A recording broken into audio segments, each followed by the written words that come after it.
Hey there, and welcome to HisTime365. I'm so glad you're here for day 125 of our 365-day journey through the Bible.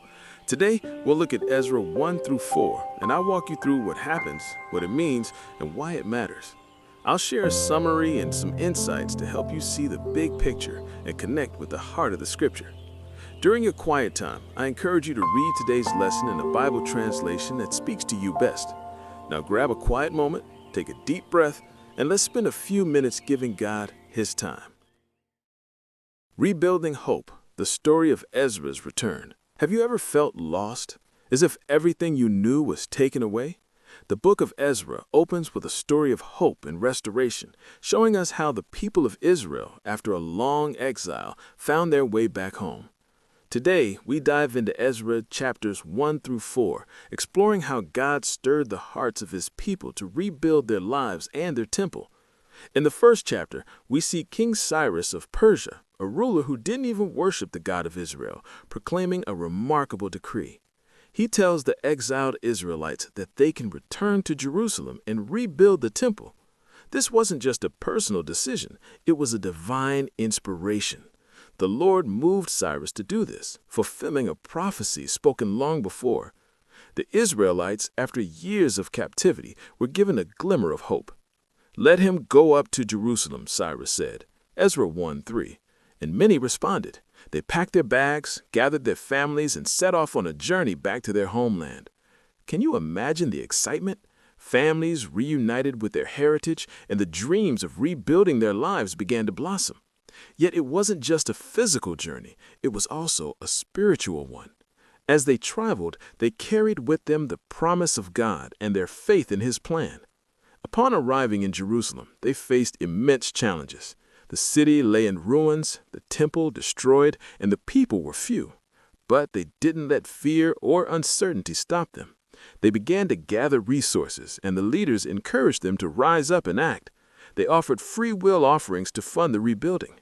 This act of giving reminds us of how, even in our struggles, we can come together to support one another. Fast forward to chapter 2, where we find an extensive list of those who returned, detailing the families and the numbers. This list is not just a record of names, it symbolizes the unity and identity of the Israelites. In our lives, we often forget the importance of community. Just like the Israelites, we need each other to thrive. Think about how your family, friends, or colleagues support you in tough times. Whether it's helping with a project at work or simply being there for one another, community matters. As the people settled in, they began to lay the foundation of the temple. The joy was palpable, but so was the fear of what lay ahead.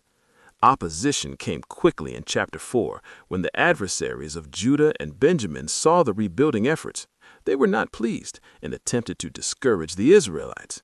They wrote letters to the king trying to halt the progress. They troubled them in building, Ezra 4:4 says, and the people faced significant pushback. This scenario resonates with us in our daily lives.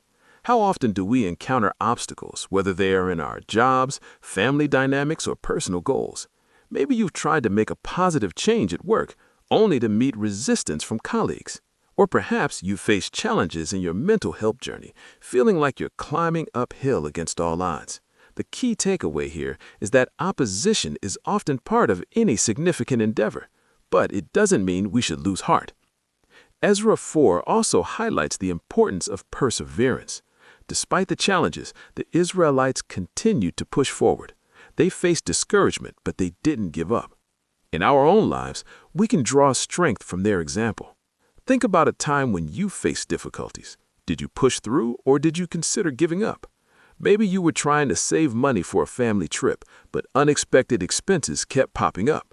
It's easy to throw in the towel, but like the Israelites, we can find resilience in our struggles. As we reflect on Ezra 1 through 4, we can learn that rebuilding is a collective effort. It requires faith, courage, and the support of our community. Just as the Israelites returned to a land filled with hope, we too can find hope in the midst of our struggles.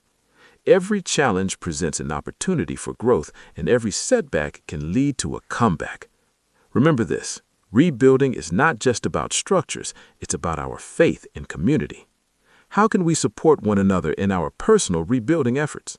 What obstacles have you faced that challenged your faith or goals? In what ways can patience play a role in your daily life, especially when pursuing long-term goals?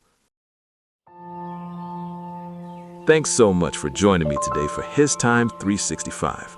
Remember, today's reading is Ezra 1 through 4, so be sure to spend some time with those verses during your quiet time. Tomorrow, we'll be diving into Ezra 5 through 7, so feel free to read ahead if you'd like to prepare. If you enjoyed this time together, don't forget to like, subscribe, and tap the bell so that you never miss a day on this journey. I'll see you back right here tomorrow for day 126. Until then, stay encouraged, and thank you for giving God His time today.